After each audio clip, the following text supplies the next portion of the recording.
ဒီစာတော့မှနေတော့ဂျပန်ကိုအလဲသွားဖို့အတွက်ဗီဇာလျှောက်တော့အတွေ့အကြုံလေးကိုပြန်ပြီးတော့ဝေမျှပေးခြင်းတဲ့အတွက်ကြောင့်မလို့ဒီဗီဒီယိုလေးကိုလုပ်လိုက်ပါတယ်ပထမဆုံးဗီဇာကိုလျှောက်ဖို့ဆိုလို့ရှိရင်တတိထားမှာကကိုကစာလုံးမှာအလုပ်လုပ်နေတဲ့သူဖြစ်ရမယ်စာလုံးမှာဘောနော် pass ဟိုတာအနည်းနဲ့အလုပ်လုပ်နေတဲ့ဖြစ်ရမယ်ဒါမှဒီ website ကနေပြီးတော့ဝင်ပြီးတော့လုပ်ပြီးလို့ရမှာပါပထမဆုံးသူတို့ရဲ့ Google ကနေပြီးတော့ Embassy of Japan ပေါ့နော် in Singapore Japan visa Singapore ကိုနှိပ်လိုက်လို့ရှိလို့ရှိရင် Embassy of Japan in Singapore ဆိုတဲ့ခါလေးကိုတွေ့ပါလိမ့်မယ်အဲ့ဟာကိုနှိပ်လိုက်လို့ရှိလို့ရှိရင်တော့သူ့ရဲ့ website ထဲဝင်သွားပါပြီအဲ့ website ထဲဝင်သွားပြီဆိုလို့ရှိလို့ရှိရင်ခုပုံမှာမြင်နေရတဲ့အတိုင်းသူတို့ရဲ့ page မှာပေါ့နော်လိုအပ်မဲ့navigation ဆိုတာဘာတွေလိုအပ်မလဲလမ်းညွှန်ပေးတဲ့point လေးတွေနဲ့ pointer လေးတွေနဲ့list ချပေးတာကိုတွေ့ရပါမယ်ပထမဆုံးပြောချင်တာကသူအခုပထမဆုံးစာကြောင်းအနီလေးရဲ့အောက်မှာမြင်ရတဲ့အတိုင်း visa 6မိနစ်နဲ့ appointment date ကတူနေလို့မရပါဘူးပြောချင်တာကကြတော့ဘယ်လိုလဲဆိုလို့ရှိရင်ပထမဆုံးကိုလိုအပ်မဲ့စာရန်တွေကိုအရင်collect လုပ်ပြီးတဲ့ခါကြလို့ရှိလို့ရှိရင်appointment ယူရတယ်ပေါ့နော် appointment ယူရတဲ့အခါကျတော့ visa လျှောက်ဖို့ appointment ယူရတဲ့အခါကျတော့ဒီနေ့ appointment ယူဒီနေ့လျှောက်လို့ရတာမျိုးမဟုတ်ဘူးပေါ့နော်သူကdate ကိုကြိုယူရတာပေါ့နော်အနည်းဆုံးတစ်ပတ်လောက်တော့ကြိုရတာပေါ့အဲ့တော့navigation ရဲ့အောက်မှာတွေ့ရတဲ့အတိုင်းသူက list လေးနဲ့ထုတ်ပေးထားတယ်1 to 7အဲ့တော့အဓိကကိုကတစ်ခုချင်းစီကိုတည်ကျင်နေဆိုလို့ရှိလို့ရှိရင်လည်းlist တစ်ခုချင်းစီနံပါတ်အစဉ်လိုက်ဝင်ပြီးတော့ဖတ်လို့ရပါတယ်အဲ့တော့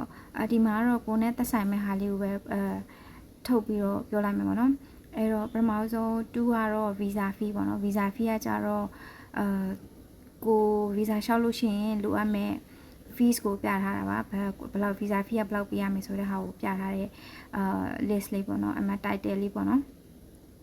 ပြီးလို့ရှိလို့ရှိရင်သူက visa fee အပြင်သူက JVAC ကနေပြီးတော့မှတဆင့်ရှောက်ရတဲ့အတွက်ကြောင့်မလို့ GVAC ကနေပြီးတော့မှပေးရမယ် handling additional handling fee ကလည်းရှိသေးပါတယ်ပေါ့နော်အောက်မှာမြင်ရတဲ့အတိုင်း visa fee အောက်မှာမြင်ရတဲ့အတိုင်းplease take note that additional handling fee or SGD blah blah ဆိုတော့ရှိသေးပါတော့အဲ့ဟာလေးကလည်းပေးရသေးပါတယ် visa fee အပြင်နောက်ကကြတော့ application procedure ကတော့ဒီမှာဆိုလို့ရှိလို့ရှင်စာလုံးမှာအလုပ်လုပ်ပြီးတော့နေထိုင်နေတဲ့လူတွေ PR တွေရှောက်ဖို့အတွက်ပဲဆိုတဲ့ဟာကိုပြောထားတာရယ် visa ရှောက်ဖို့ဆိုလို့ရှိလို့ရှင်ဥမာသွားမေးရက်ကနေပြီးတော့မှ3လအလိုလောက်မှစပြီးတော့ရှောက်ရမယ်ဆိုတဲ့အကြောင်းရယ်ပြီးလို့ရှိရင် visa ရှောက်လို့ရှိလို့ရှင်လည်း visa ရဖို့ကအနည်းဆုံး10ရက်လောက်တော့လိုတယ်ဆိုတဲ့ဟာကိုရှင်းပြထားတာကိုတွေ့ရမှာပါapplication procedure ရဲ့အောက်မှာဆိုလို့ရှိရင်ပြီးရင်အဲ့ application procedure ရဲ့အောက်မှာဆိုလို့ရှိရင်လည်း application submission location and required documents can be found here ဆိုတဲ့အတိုင်းအဲ့ကနေပြီးတော့ click ပြီးတော့လည်းလိုအပ်မဲ့ document တွေကိုဘာ document တွေဘာတွေလိုအပ်မယ်ဆိုတဲ့ဟာကိုလည်းကြည့်လို့ရပါတယ်ပေါ့နော်အဲ့တော့နံပါတ်6ကအောက်မှာတွေ့ရတဲ့ format and sample ဆိုတာလည်းအတူတူပါပဲအဲ့လိုအပ်မဲ့ document တွေရဲ့ format တွေကို download လုပ်ဖို့ရယ်အဲ့ဟာ format တွေကိုဘယ်လိုဖြည့်ရမလဲဆိုတဲ့ဟာကိုပြထားတဲ့ sample တွေရှိပါတယ်နံပါတ်6ကတော့အဲ့တော့ဒီနံပါတ်6အောက်က click here လေးကိုနှိပ်လိုက်ပဲဆိုတာ ਨੇ ဒီသူ့ရဲ့ရမယ်ဒီပေါ့နော်ဒီ format download and sample ဆိုတဲ့ဒီ page လေးကိုရောက်ပါလိမ့်မယ်ဒီ page လေးရဲ့အောက်မှာမြင်ရတဲ့အတိုင်း visa application form for visa waiver application form for visa transfer စသဖြင့်လိုအပ်မဲ့ document တွေရဲ့ sample နဲ့ list တွေကိုတွေ့ရပါလိမ့်မယ်အဲ့မှာကvisa application form ဟိုဖြည့်ရမှာဒါ must ပါအဲ့ဒီဟာကပြီးရင်download လုပ်ပြီးဖြည့်ရမယ်ပြီးလို့ရှိရင်အဲ့ဟာကိုဘယ်လိုဖြည့်ရမယ်ဆိုတော့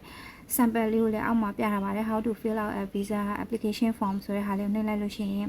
visa application form ကိုဘယ်လိုဖြည့်ရမယ်ဆိုတာလေးကိုလည်းတွေ့ရမှာပါပြီးလို့ရှိရင်အောက်မှာက အကယ်၍ကိုကဒီဂျပန်ကိုသွားလည်မဲ့သူကကို sponsor ကိုစိတ်နဲ့ကိုသွားမယ်ဆိုလို့ရှိရင်တော့အောက်မှာinvitation letter တို့ letter of guarantee တို့letter of guarantee for domestic helper တို့ sponsorship letter တို့ဆိုတာကမလို့အပေါ့နော်ဒါတွေကဟိုဘက်ကနေပြီးတော့ sponsor ပေးမဲ့သူတွေဒါမှမဟုတ်ဒီစာလုံးမှာdomestic helper အနေနဲ့လုပ်နေပြီးတော့မှအိမ်ရှင်ကသူတို့သွားလဲလို့တခါတည်းခေါ်ရလို့ရှိလို့ရှင်ရင်အင်ရှင်တွေဖြည့်ရမယ့်ဟာတွေပါကိုနဲ့မစတက်ဆိုင်ပါဘူးเนาะစာလုံးမှာ expert holder အနေနဲ့လုပ်နေတဲ့လူတွေတက်တော့ဒါတွေကမလို့ပါဘူးเนาะအဘကနေပြီးတော့ sponsor ပေးမဲ့လို့မရှိလို့ရှင်လေဒီဟာတွေကဖြည့်ကြမလို့ပါဘူးเนาะnow company overview ဆိုရဲဟာလိုအပ်မယ်schedule of stay ဆိုရဲ daily activity ဆိုတာတော့ဂျပန်ရောက်လို့ရှိရင်ဗမာနေမယ်ဂျပန်မှာဘာတွေလုပ်မယ်ဘယ်နေရာတွေသွားလည်မယ်ဆိုတဲ့ဟာကိုဖြည့်ပေးရတဲ့form ပေါ့နော်အောက်မှာအဲ့ဟာကိုဘယ်လိုဖြည့်ပေးရမယ်ဆိုတဲ့ဟာကိုလည်း sample ဖတ်လို့ရအောင် how to fill up travel itinerary ဆိုတဲ့ဟာလည်း itinerary sorry အဲ့ဟာ form ကိုလည်းတင်မိထားပါเนาะအဲ့ဒါဖတ်ပြီးတော့ဖြည့်လို့ရပါတယ်ပြီးတဲ့ခါကျတော့ letter of authorization ကကြတော့ visa သွားဖြည့် visa လျှောက်တဲ့လူနဲ့visa တင်တဲ့လူပေါ့ဥမာ visa ဂျပန်သွားလည်မဲ့လူကတယောက်အဲ့လူက visa လိုအပ်တယ်ဒါမဲ့ visa ကိုသွားလျှောက်ပေးတဲ့လူကကြတက်ဆိုလို့ရှိလို့ရှင်visa ဂျပန် visa လိုအပ်တဲ့လူသွားမဲ့လူကနေပြီးတော့မှဒီလူကကိုယ့်ရဲ့ကိုယ်စားလှယ်ပါဆိုတဲ့ဟာကိုလက်မှတ်ထိုးပြီးတော့ authorize လုပ်ပေးထားတဲ့စာပါเนาะအဲ့တော့ကဲသွားမဲ့လူနဲ့ visa လျှောက်ပေးတဲ့လူကမတူလို့ရှိရင်တော့အဲ့ဟာလေးထည့်ပေးရမှာပေါ့เนาะနောက်မှာတော့sample of certification employment ဆိုတာကြတော့ employment letter ကတော့ company ကနေပြီးတော့မှဒီလူကဒီမှာလုပ်နေတယ်ပြီးရင်ကုန်ကြမ်းမဲ့စရိတ်တွေအကုန်လုံးကသူကြခံပါမယ်ဆိုတဲ့အကြောင်းကိုရေးပေးထားတဲ့စာပေါ့နော်အဲ့ဟာတွေလိုအပ်ပါတယ်လိုအပ်တဲ့စာတွေအကုန်လုံးပြည့်ပြီးသွားပြီဆိုလို့ရှိရင်တော့အဲ့မှာ Japan Visa Application Center JVAC website ကနေပြီးတော့မှဝင်ပြီးတော့ရှောက်လို့ appointment ယူဖို့ appointment ကအရင်ရမှာပေါ့နော် appointment ယူပြီးတော့ရှောက်လို့ရပါပြီအဲ့တော့ JVAC ဆိုတဲ့ဟာပြင်တော့ VSF Global ဆိုတာလည်းအမှန်တော့အတူပါပဲเนาะအဲ့ VSF Global ကနေပြီးတော့မှလည်းလိုအပ်တဲ့ document တွေphoto specifications ကကြတော့ဓာတ်ပုံရလို့ရှိရင်ဘယ်လိုဟာမျိုးတွေကိုသူတို့ကလည်းဓာတ်ပုံရလို့ရှိရင် background ကအဖြူမဖြစ်ရဘူးလို့ဘယ်လိုဝတ်စားမှာလို့ဆိုတာဘယ်လိုဝတ်စားတော့ဘယ်လို size တို့သတ်မှတ်ချက်ရှိတဲ့အတွက်ကြောင့်မလို့ photo specifications တဲ့ဝင်ပြီးတော့ကြိုဖတ်ပြီးတော့ဓာတ်ပုံမြိုက်ခင်ကြိုပတ်ပြီးတော့ရလို့ရှိရင်လည်းတတိထားမယ်ဟာလေးတွေဆောင်ရရှာလေးတွေလည်းဝင်ကြည့်လို့ရတယ်ပေါ့နော်ပြီးရင် download forms ကကြတော့ form တွေ download လုပ်ရတာပါအခုနဟာနဲ့အတူတူပါပဲเนาะအဲ့တော့ဒါကတော့ VSF Global ကတော့JVAC ကနေပြီးတော့တရားဝင်ကိုယ်စားလှယ်ပါပဲအမှန်တော့သူတို့ website နှစ်ခုကအတူတူပါပဲအဲ့ကနေပြီးတော့ download form လေးယူလို့ရတယ်ပြီးရင် photo specification တွေလည်းဝင်ကြည့်လို့ရတယ်ပေါ့နော်